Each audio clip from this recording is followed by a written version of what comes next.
Ladies and gentlemen, a minister in Pakistan and Imran Khan's inner circle PTI leader Fayaz Chaudhry has positively and undeniably lost his mind. After much braggadocio wanting to face Major Gaurav Arya in a debate, this helpless man has spent a good portion of the last 24 hours fumbling and mumbling for answers and dodging for cover as the Republic Media Network and Major Gaurav Arya accepted his offer for debate. While Islamabad's tall claims and bloated statements are punctured by the might of the people of India so as to fizzle in their own deep-seated insecurity, it gives the Republic Media Network pride to be identified as the enemy of the terror state called Pakistan.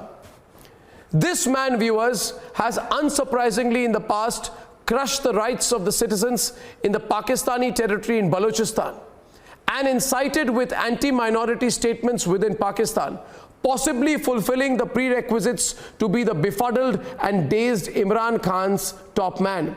While this is the first time since independence that one Indian media organization has officially become the prime subject of attack by Pakistan, it wholly establishes the trepidation with which the Imran Khan government functions vis-a-vis India.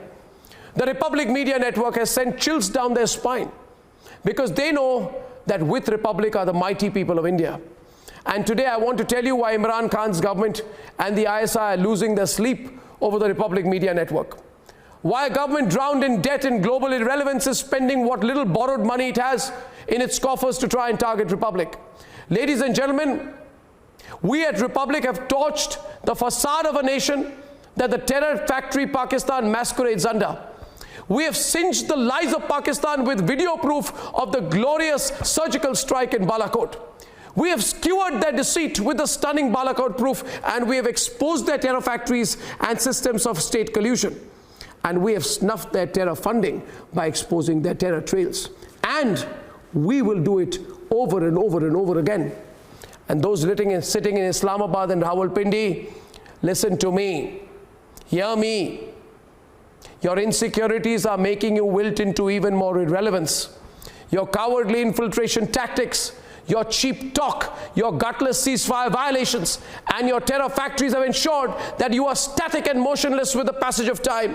You are and shall neither be able to fathom nor reach the might, the courage, the fierceness, the bravery, and the resolute unity of Republic and 130 crore Indians who stand with it. These barbarians send their terrorists to spill blood on our soil, and today we pledge as a nation that every tricolour wrapped coffin returning to a proud home, every tear shed and scream of anguish of a loved one giving their last salute, and for every proud slogan of Jai Hind that roars in the villages, towns and cities of our brave martyrs, we will make Pakistan pay like never before. We are proud at Republic to be identified as enemy number one of Islamabad, and therefore we declare Republic versus Pakistan. It's Republic versus Pakistan because those on the side of terror can only be dealt with in one language. It's Republic versus Pakistan because we take pride in firmly standing against a nation whose machinery has constantly prided itself on being a citadel for terrorists and an armor for bloodshed.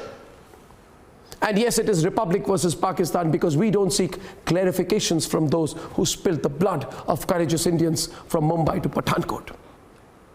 It's Republic versus Pakistan because we say, forces first come what may. It's Republic versus Pakistan because for us, it is nation first,